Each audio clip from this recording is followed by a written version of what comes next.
sponsored video for this clothing rack. We're going to go ahead and get it put together now. So we've completed the clothing rack, and I just wanted to show how you can put not only clothing but other things like luggage on here.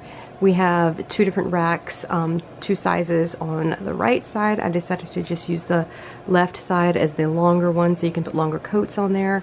The shelves are adjustable, so you can design it originally how you want, like taller or not. And as you can see on this shelf right here, I made it a lot taller so I could put boots on there.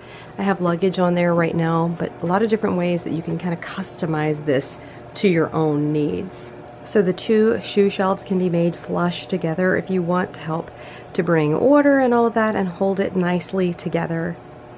And it also has sturdy wire shelves. So you can see nice and sturdy. And then we have up here the sturdy clothing rack.